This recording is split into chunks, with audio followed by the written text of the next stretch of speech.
Hello junior doctor, welcome to my paramedical study. तो चलिए आज फिर से फटाफट क्वेश्चन की दौर में स्वागत है आपका। और आज हम फिर से आपके लिए क्वेश्चन विटामिन का लेके आए हैं। आज विटामिन ई और विटामिन के बारे में जानेंगे। आज जो क्वेश्चन की संख्या वो टोटल 57 है, ठीक।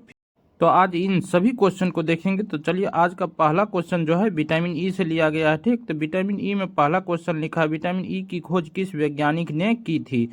किस वैज्ञानिक ने की थी? इसका खोज अल्बर्ट इवांस एवं कैथरीन बिशाप ने की थी। राइट आंसर बी हो जाएगा। इसके बाद दूसरा क्वेश्चन, विटामिन ई की खोज किस वर्ष हुई थी? ये 1922 में हुई थी। राइट आंसर बी हो जाएगा। उसके बाद लिखा है, विटामिन ई को किस अन्य नाम से जाना जाता है? किस अन्य नाम से जाना जाता है? इसको टोकोफेरोल के नाम से जाना जाता है। राइट आंसर क्या आ जाएगा? ऑप्शन नंबर बी हो जाएगा। इसके बाद अगला क्वेश्चन है, विटामिन ई की कमी से कौन सी समस्या हो सकती है? कौन सी समस्या हो सकती है? त्वचा समस्या और प्रजनन क्षमता में कमी। राइट आंसर क्या हो जाएगा? ऑप्शन नंबर बी हो जाएगा। इसके बाद अगला क्वेश्चन है, क्वेश्चन नंबर 5 लिखा है, विटामिन ई की खोज के लिए कौन से वैज्ञानिक को नोबेल पुरस्कार मिला था? तो कौन से वैज्ञानिक को नोबेल पुरस्कार मिला था? चलिए देखते हैं। इसमें लिखा है हर्बर्ट इवांस और कैथरीन बिशाप को मिला था, क्योंकि ये दोनों मिलकर ही खोज किया था विटामिन ई को, तो इसलिए इसको विटामिन ई का खोज के लिए नोबेल पुरस्कार मिला। उसके बाद लिखा विटामिन ई टोकोफेरोल का रासायनिक सूत्र क्या होता है? तो इसका रासायनिक सूत्र क्या होता है? C29H50। एच क्या हो जाएगा?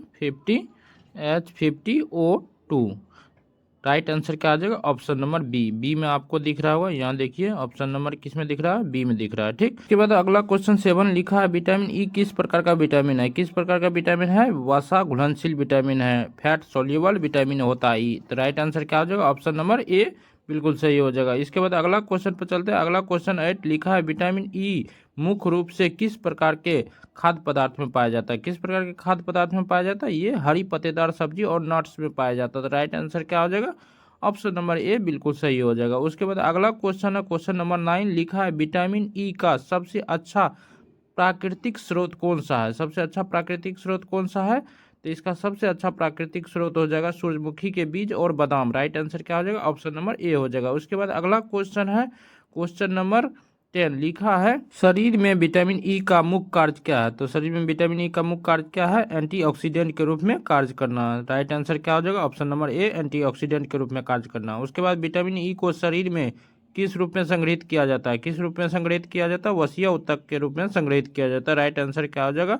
Option number B.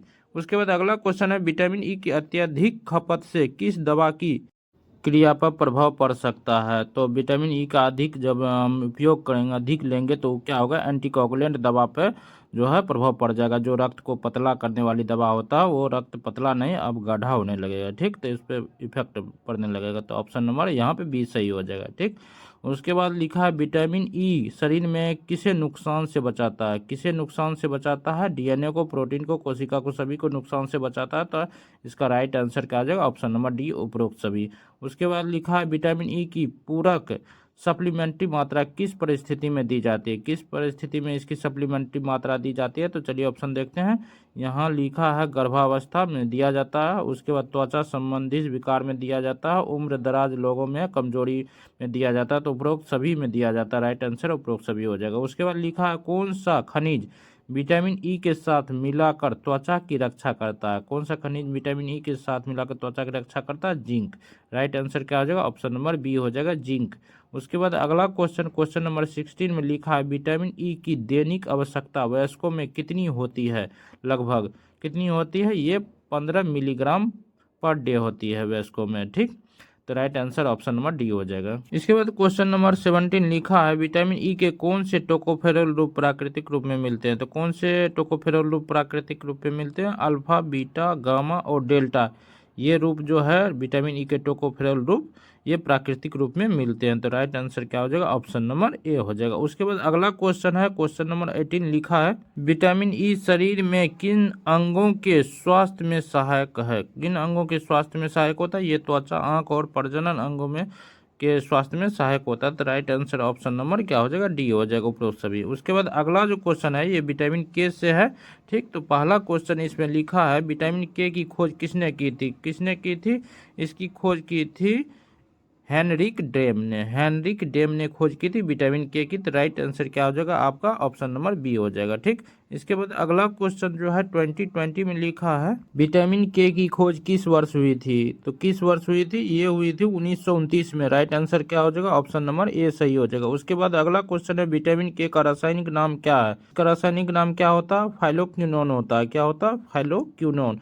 Right option हो जाएगा ऑप्शन नंबर सी हो जाएगा। उसके बाद अगला क्वेश्चन है विटामिन के मुख्य रूप से किसके लिए आवश्यक होता है। विटामिन के मुख्य रूप से किसके लिए आवश्यक होता है, यह रक्त थक्काकरण के लिए आवश्यक होता है, ब्लड के क्लॉटिंग के लिए आवश्यक होता है। तो राइट आंसर क्या हो जाएगा ऑप्शन नंबर, यहाँ पे सी में दिख रहा होगा आपको, सी नंबर ऑप्शन सही हो जाएगा। उसके बाद अगला क्वेश्चन है 23 लिखा विटामिन के की कमी से कौन सा रोग होता है। विटामिन के की कमी से कौन सा रोग होता है, इससे रक्तस्राव ब्लीडिंग जैसी समस्या आती है विटामिन के की कमी से। ठीक, तो right answer option number B हो जाएगा। उसके बाद अगला क्वेश्चन है 24 लिखा नवजात शिशु को विटामिन के का इंजेक्शन क्यों दिया जाता है। विटामिन के का इंजेक्शन क्यों दिया जाता है नवजात शिशु को, रक्तस्राव को रोकने के लिए दिया जाता है। तो right answer option number C हो जाएगा इसका आंसर। ठीक, उसके बाद अगला क्वेश्चन पर चलते हैं। अगला क्वेश्चन 25 लिखा विटामिन के का मुख्य स्रोत क्या है। विटामिन के का मुख्य स्रोत क्या होता है, पालक और अन्य हरी पत्तेदार सब्जी जो है इसका क्या हो जाएगा मुख्य स्रोत हो जाएगा। तो ऑप्शन नंबर बी में दिख रहा होगा आपको। तो राइट आंसर क्या हो जाएगा इसका ऑप्शन नंबर बी हो जाएगा। उसके बाद अगला क्वेश्चन है क्वेश्चन नंबर 26 लिखा विटामिन के किस प्रकार का विटामिन है। किस प्रकार का विटामिन होता है, तो ये वसा घुलनशील विटामिन होता है। ठीक, यहाँ पे दो ऑप्शन छूट गया है। एक ऑप्शन में लिख लीजिएगा, पहला क्या लिखिएगा एंजाइम, दूसरा में लिख लीजिए आप ये खनिज। ठीक, तो इस तरह से 4 ऑप्शन हो जाएगा और 4 ऑप्शन में से बी ऑप्शन सही हो जाएगा, वसा घुलनशील विटामिन। ठीक, उसके बाद अगला क्वेश्चन 27 लिखा है मानव शरीर में विटामिन के कहाँ से बनता है, या उसी को बोलते हैं शरीर में विटामिन के का निर्माण कौन करता है। शरीर में विटामिन के का निर्माण कौन करता है, इन दोनों तरह के क्वेश्चन का आंसर क्या होगा, चलिए इस ऑप्शन में देखते हैं। तो इन दोनों तरह के क्वेश्चन का आंसर हो जाएगा आंत में पाए जाने वाले जीवाणु, इसी को गट बैक्टीरिया बोला जाता है। तो ये क्या करता है, विटामिन के का उत्पादन करता है। ठीक, तो right answer option number C हो जाएगा। उसके बाद लिखा निम्न में से कौन सी सब्जी विटामिन के का अच्छा स्रोत है। विटामिन के का अच्छा स्रोत कौन सा सब्जी हो जाएगा, ब्रोकली हो जाएगा। ब्रोकली जो होता है विटामिन के का सबसे अच्छा स्रोत होता है। ठीक, उसके बाद अगला जो है विटामिन के का कार्य किस विटामिन के विपरीत होता है। विटामिन के का कार्य किस विटामिन के विपरीत होता है, विटामिन ई के विपरीत होता है। यदि रक्त को पतला करते हैं, यानी विटामिन ई क्या करता है, रक्त को पतला करता है, तो विटामिन के क्या करता है, रक्त को थक्का बनाता है। तो दोनों क्या करता है, एक दूसरे के विपरीत काम करता है। ठीक, तो राइट आंसर हो जाएगा आपका यहाँ पे क्या हो जाएगा, विटामिन ई हो जाएगा ऑप्शन नंबर सी। उसके बाद लिखा है विटामिन के का निर्माण किस प्रकार के बैक्टीरिया करते हैं। तो किस प्रकार के बैक्टीरिया करते हैं, इस्चेरिया कोलाई, ई कोलाई करता है। Right answer option number C हो जाएगा। उसके बाद लिखा है विटामिन के की दो मुख्य श्रेणी क्या है। इसके दो मुख्य श्रेणी K1 और K2 है। ठीक, right answer option number A हो जाएगा। उसके बाद लिखा विटामिन K1 किस में पाया जाता है। किस में पाया जाता है, ये पाया जाता है आपका हरी पत्तेदार सब्जी में। किस में पाया जाता है, हरी पत्तेदार सब्जी। Right answer option number C हो जाएगा। उसके बाद अगला क्वेश्चन लिखा है विटामिन K2 किस में पाया जाता है। K2 किस में पाया जाता है, दही और किण्वित भोजन में पाया जाता है। Right answer option number A हो जाएगा। उसके बाद लिखा है विटामिन के का उपयोग किस बीमारी को रोकने में किया जाता है। किस बीमारी को रोकने में किया जाता है, हड्डी क्षय ऑस्टियोपोरोसिस को रोकने के लिए किया जाता है। तो राइट आंसर क्या हो जाएगा, ऑप्शन नंबर ए हो जाएगा। ठीक, उसके बाद अगला क्वेश्चन है विटामिन के की पहचान कब हुई थी। कब हुई थी, इसकी पहचान हुई थी 1929 ईस्वी में। कब हुई थी, 1929 में। राइट आंसर क्या हो जाएगा, ऑप्शन नंबर बी हो जाएगा। ठीक, इसके बाद अगला क्वेश्चन पे चलेंगे। उससे पहले आप अभी तक वीडियो को लाइक नहीं किया तो लाइक कर दीजिए, और चैनल को अभी तक सब्सक्राइब नहीं किया तो सब्सक्राइब कर लीजिए, और बेल आइकन को दबाइए ताकि हर लेटेस्ट वीडियो आपको सबसे पहले मिलता रहे। तो चलिए इसके बाद अगला क्वेश्चन पे चलते हैं। अगला क्वेश्चन नंबर 36 लिखा विटामिन के का अवशोषण शरीर में किसके द्वारा होता है। शरीर में किसके द्वारा होता है, बाइल के द्वारा होता है, यानी पीत के द्वारा होता है। राइट आंसर क्या हो जाएगा, पीत की सहायता से। ठीक, उसके बाद अगला क्वेश्चन है विटामिन के की कमी किन लोगों में ज्यादा देखी जाती है। किन लोगों में ज्यादा देखी जाती है, बच्चे, बूढ़े और लीवर से ग्रसित लोगों में देखने को मिलता है। तो राइट आंसर क्या हो जाएगा, सभी में। ठीक, ऑप्शन नंबर डी। इसके बाद अगला क्वेश्चन है क्वेश्चन नंबर 38 लिखा विटामिन के का उपयोग दवाओं में किस रूप में होता है। किस रूप में होता है, इंजेक्शन के रूप में किया जाता है, कैप्सूल के रूप में किया जाता है, गोली के रूप में किया जाता है। राइट आंसर क्या हो जाएगा, ऑप्शन नंबर डी सभी सही हो जाएगा। उसके बाद अगला क्वेश्चन विटामिन के का मुख्य कार्य क्या है। तो मुख्य कार्य क्या होता है, रक्त का थक्का बनाना। राइट आंसर ऑप्शन नंबर क्या हो जाएगा, सी हो जाएगा सही, रक्त का थक्का बनाना। ठीक, उसके बाद अगला क्वेश्चन पर चलते हैं। अगला क्वेश्चन 40 है, लिखा विटामिन के की कमी से कौन सा समस्या होती है, कौन सी समस्या होती है, इससे खून का अधिक बहना, ये समस्या देखने को मिलते हैं कमी से। ठीक, राइट आंसर क्या हो जाएगा, ऑप्शन नंबर सी हो जाएगा। उसके बाद अगला क्वेश्चन है, विटामिन के किस प्रकार का विटामिन है, किस प्रकार का विटामिन है, वसा घुलनशील विटामिन। राइट आंसर क्या हो जाएगा, ऑप्शन नंबर बी।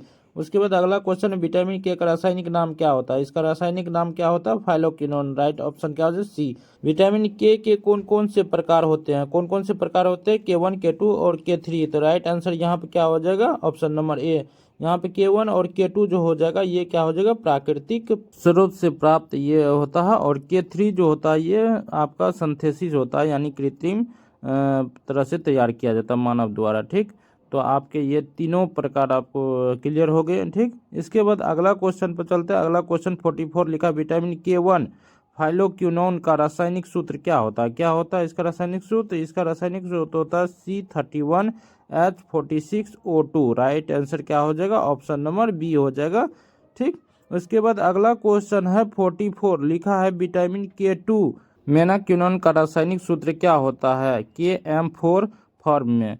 तो क्या होता है इसका रासायनिक सूत्र, तो यहाँ पे देखिए इसका रासायनिक सूत्र हो जाएगा C31H40O2 हो जाएगा। इसका राइट आंसर क्या हो जाएगा, ऑप्शन नंबर ए। यहाँ पे दिख रहा होगा आपको ऑप्शन नंबर ए में, तो right answer option number A हो जाएगा। ठीक, इसके बाद अगला क्वेश्चन है, क्वेश्चन नंबर 46 लिखा, विटामिन K3 का रासायनिक नाम क्या है। इसका जो है ना आंसर आपको क्वेश्चन में लिखा गया है मीनाडीन। राइट आंसर क्या हो जाएगा, मीनाडीन इसका रासायनिक नाम हो जाएगा। उसके बाद अगला क्वेश्चन है, विटामिन K3 मीनाडीन का रासायनिक सूत्र क्या होता है। तो इसका रासायनिक सूत्र क्या होता है, इसका रासायनिक सूत्र होता है C11H8O2 होता है। राइट आंसर क्या हो जाएगा, ऑप्शन नंबर ए बिल्कुल सही हो जाएगा। इसके बाद अगला क्वेश्चन, विटामिन के का अवशोषण किसके द्वारा होता है, किसके द्वारा होता है, पीत या बाइल के द्वारा होता है। राइट आंसर क्या हो जाएगा, ऑप्शन नंबर बी सही हो जाएगा। उसके बाद अगला क्वेश्चन है, विटामिन के का उपयोग किस दवा में होता है, किस दवा में होता है, ये खून पतला करने वाली दवा के साथ किया जाता है। ठीक, तो राइट आंसर क्या हो जाएगा, ऑप्शन नंबर बी हो जाएगा। ठीक, उसके बाद अगला क्वेश्चन है, विटामिन के कौन से रूप को सिंथेटिक माना जाता है, कौन से रूप को सिंथेटिक माना जाता है, जो मनुष्य द्वारा बनाया जाता है तो उसको सिंथेटिक माना जाए K3 को। ठीक, right answer option number C हो जाएगा। उसके बाद लिखा, विटामिन के की खोज के लिए किसे नोबेल पुरस्कार मिला था, किसे नोबेल पुरस्कार मिला था, हेनरी डेम को मिला था और एडवर्ड्स डॉयसी को मिला था। हेनरी डेम और एडवर्ड्स डॉयसी दोनों को मिला था नोबेल पुरस्कार। तो राइट आंसर क्या आ जाए, दोनों को साझा करके मिला था 1943 में। ठीक है ना, दोनों को एक साथ मिला था नोबेल पुरस्कार। ठीक, 1943 में। राइट आंसर क्या हो जाएगा, ऑप्शन नंबर बी हो, सी हो जाएगा, दोनों को साझा। ठीक, उसके बाद अगला क्वेश्चन है, विटामिन के किस वर्ग का यौगिक है, यानी कंपाउंड है, किस वर्ग का कंपाउंड है, फाइलोक्विनोन डेरिवेटिव होता है, ये फाइलोक्विनोन डेरिवेटिव वर्ग का कंपाउंड होता है। राइट आंसर ए हो जाएगा। उसके बाद अगला क्वेश्चन, निम्न में से कौन सा विटामिन के का प्राकृतिक स्रोत है, प्राकृतिक स्रोत रासायनिक रूप से है, तो फाइलोक्विनोन का ये प्राकृतिक रूप से रासायनिक स्रोत होता है। राइट आंसर क्या हो जाएगा, ऑप्शन नंबर ए हो जाएगा। उसके बाद अगला क्वेश्चन है 54 लिखा, विटामिन K2 में एन किसका प्रतीक है, एम के एन में एन किसका प्रतीक होता है, तो ये होता है आपका आइसोप्रोपाइन यूनिट की संख्या, आइसोप्रोपाइन यूनिट की संख्या होती है। तो राइट आंसर क्या हो जाएगा, ऑप्शन नंबर सी, आइसोप्रोपाइन यूनिट की संख्या। ठीक, उसके बाद अगला क्वेश्चन 55 में लिखा है, फाइलोक्विनोन किस प्रकार का यौगिक होता है, तो फाइलोक्विनोन किस प्रकार का यौगिक होता है, ये 2-मिथाइल-1,4-नेप्थोक्विनोन डेरिवेटिव होता है। क्या होता है, 2-मिथाइल-1,4-नेप्थोक्विनोन डेरिवेटिव होता है। Right answer option number C हो जाएगा। उसके बाद लिखा है 56 में, क्या विटामिन के गर्भवती महिलाओं के लिए सुरक्षित है, गर्भवती महिला के लिए विटामिन के सुरक्षित होता है। तो इसका आंसर हाँ, डॉक्टर की सलाह से ये क्या है, सुरक्षित है, और इसको डॉक्टर की सलाह के द्वारा ही लेना चाहिए, परामर्श के अनुसार लेना चाहिए। ठीक, उसके बाद अगला क्वेश्चन है 57 लिखा, क्या विटामिन के खून को गाढ़ा करता है हाँ कि नहीं, आपको बताना है आंसर। ठीक, तो आप इसका आंसर कमेंट करके कमेंट बॉक्स में जरूर बताइएगा, खून को गाढ़ा करता है कि नहीं करता है। ठीक, साथ ही कोई दिक्कत होगा तो आप दिए गए व्हाट्सएप नंबर पे वहाँ पे क्या कर सकते हैं, व्हाट्सएप कर सकते हैं, और जो भी दिक्कत होगा वो आप पूछ सकते हैं। जो भी आपका PDF होगा वहाँ पे मिल जाएगा आपको, सारा नोटिफिकेशन वहाँ पे मिलते रहेगा आपको। तो आप लोग गर्ल्स और बॉयज़ दोनों अपना अपना ग्रुप में ज्वाइन हो जाइए। ठीक, और तब तक के लिए bye bye, take care and thank you for watching my video.